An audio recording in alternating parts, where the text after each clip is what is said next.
went to culinary school, so I know about a million different ways to cook protein. But do you know what they don't teach you in culinary school? How much protein does a person really need? Does it look like this? Or does it look like this? Luckily, I know an expert who can help us with that question, and they're going to come talk to us about it today on Across the Fence. So let's go talk protein.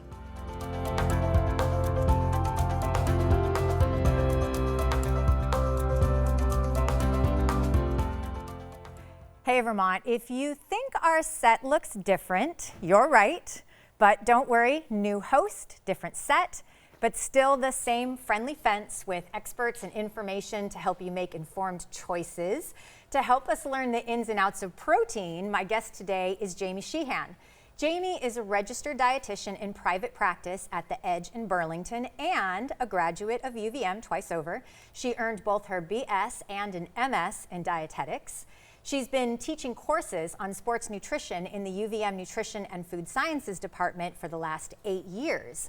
Okay, so Jamie, from what I see online and everywhere, protein is definitely the hot topic du jour, and I cannot think of a better person to come here and help us separate the truth from the hype, right? So thank you very much for joining me. And so the burning question, are we getting enough protein?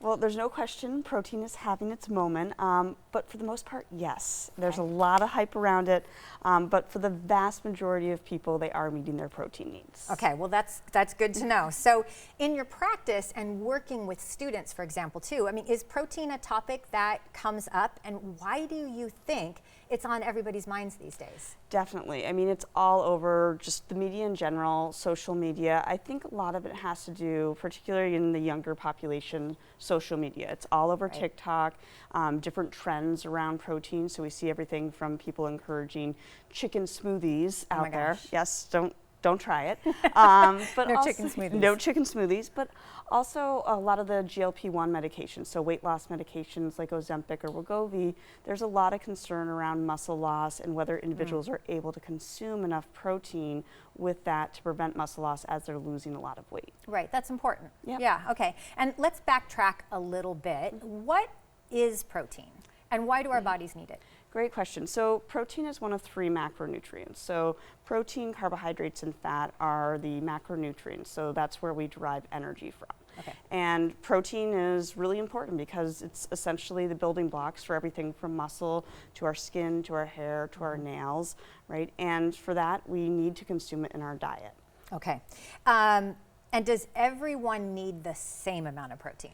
Great question. No. So it varies quite a bit. The general recommendation for adults is 0.8 grams per kilogram of body weight. Okay. Right. So it requires a little bit of math there. A little bit of math, yes, right. And that's more or less how much we need to prevent essentially a deficiency, if you will. So for your average sedentary person, if they're consuming that much, they're mitigating any muscle loss, and essentially they're allowing their bodies to be healthy. Okay. All right. So I am not a math genius, but I think that I need then, by that formula, about 45 grams of protein a day. So what does 45 grams of protein look like?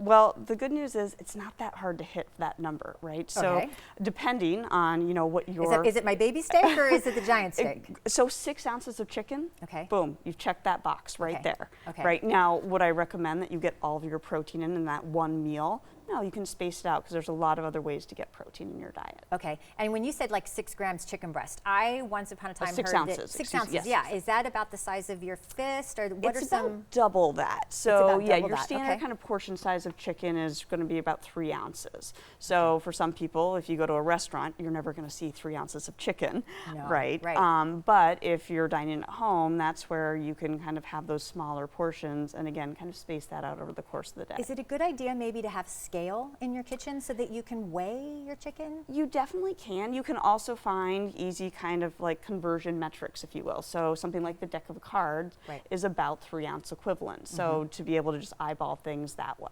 Okay. Okay. And so you said another factor is age and activity, Yes. right? And so how much activity are we talking about? Like, is it the difference between walking around the block versus sitting on the couch? Or do you have to be like a marathoner or really lifting weights in order for your protein needs to increase? The good news is we have kind of different recommendations accordingly. So for somebody who is, let's say, kind of lightly active, so that might be the person who is going on daily longer walks, maybe doing some yoga. What's a longer walk? Let's say like 2 or 3 miles, right? So not just like a casual, I walked my dog out the door, but a little bit longer than that. We might say, okay, your needs increase to about 1 gram per kilogram of body weight. But then when you have individuals who are maybe training for something like a half marathon or a marathon, or going to the gym regularly and lifting weights. And how much weight? Well, this is where it's very individualized, right? So when I'm working with individuals, I would look at the intensity of their workouts, how frequently they're going, but those needs can increase anywhere from 1.2 up to 1.6 grams per kilogram of body weight. And then for your really intense kind of bodybuilder types, we're talking maybe up to 2.2 grams per kilogram of body weight. Right. So really, the bottom line is that this is very individualized. It is. You need to know your body, know your own stats, be able to apply it appropriately. Exactly. Okay, and so now then back to age. It feels like, you know, every year after 40 or every decade after 40, there's something new to worry about. Why do our protein needs change as we get older? Yeah, so starting really around the age of 30 even, we start to see that our muscle mass declines unless we're actively maintaining it. So that's why we see this big push around strength training and resistance training, particularly as we age. And then as we see with older individuals, we become less able to kind of take that protein and incorporate it into our muscle. So that's where we hear terms like sarcopenia thrown around, which is this age-related muscle loss. And that's going to impact individuals' ability to just be functional. So we want to prevent that because that also plays a role in bone health as well. Yeah, and I think that we had talked a little bit earlier, and you were talking about your clients, and that's one of their big goals when they come to you, is they're thinking about longevity and they're thinking about functionality. Yes, because it's not about just living long, it's about living well. So we want to be able to continue to do the things we enjoy, and muscle is a big part of that. Yeah, right. Okay, so I possibly need a little bit more than 45 grams of protein a day. I'm pretty active. I do running. I do some strength training. Are certain sources of protein better than others, or is all protein the same? So we can kind of classify proteins into 2 categories, complete and incomplete proteins. So without getting too sciencey on you here, we have the building... You can get sciencey on all right, me. I'll go for it. Go for it. So we have the building blocks of protein, which are called amino acids. We have 20 different amino acids that make up our proteins. Think of it as like the individual Legos that make up a Lego kit. All right, and 9 of those are what we deem essential amino acids, meaning that we have to consume them in our diet. The rest, our body our body can't make them. Exactly. The rest our body can make as long as we're consuming enough protein. So our animal-based protein sources, things like chicken, meat, eggs, fish, right? Those are complete proteins. They contain all the essential amino acids, so our body's good with those. But our plant-based protein sources are mostly incomplete. Not all of them, but mostly. So that means they're missing or have a lower amount of one or more of those essential amino acids. Okay. And so chicken, red meat, eggs, dairy, I think most of us know some of those basics for where to find protein. Are there protein sources that people tend to overlook? Well, it is really those plant-based sources because even though they are incomplete proteins mostly, we do have some that are going to provide a higher amount of those essential amino acids. And like what's an example? Soy would be a great one. So if you're somebody who eats tofu on a regular basis or has edamame or drinks soy milk, that's a great protein source. But we can also get protein from whole grains, nuts, beans, legumes. And it's important to incorporate those because what we know from the overall standpoint of health is that plant-based proteins are preventative in terms of a lot of health conditions. So if we're looking and at don't the have bigger picture. some of the other factors that might be like when we're talking about red meat and protein, then sometimes we're worried about the fats, especially saturated fats. Exactly. Okay, so a good idea to start thinking about how to incorporate these plant-based forms of protein into your diet. Yes. Soy, legumes? Legumes, yep. So if you're looking at, hey, I can... Lentils? Exactly. Okay. And then I've heard something about, and so I guess that is also what gives me the confidence, vegetarian, vegan, I'm gonna be okay, I can get enough protein in my diet. Yes, the myth of you can't get enough protein, we have bodybuilders who are vegans out there. So you just have to be a little bit more deliberate with your choices. And what about combining proteins? I've heard that for plant-based proteins, that sometimes we need to make a complete protein.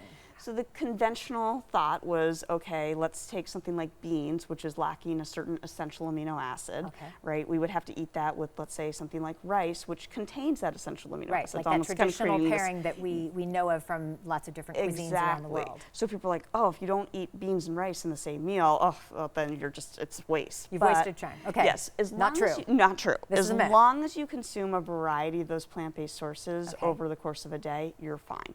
Because our body's not going to isolate that one meal and only use those essential or non-essential amino acids in that one sitting. Okay, all right, so then that actually, let's think about the day.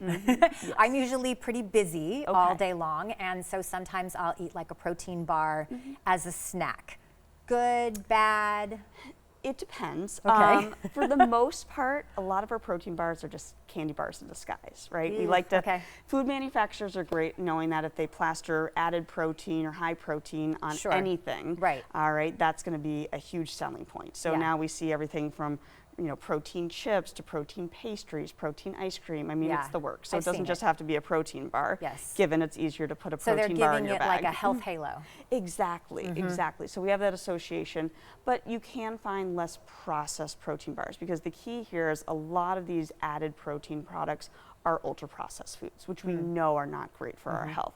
So if we're able to take that step back, look at the ingredients and think, can I pronounce all these things? Do I recognize these as actual foods versus does this look like a science experiment? Right. So in other words, recognizable words, not too much, not too many sort of like long chemical sounding names. Exactly. So when you work with clients or you talk with your students, for example, is there like a one thing that you advise in order for them to have a healthful diet and meet all their nutritional needs? I think it's two things. One is there's no one-size-fits-all approach. So a lot of people want to know, what is the diet I should follow? And that's going to look different for everybody.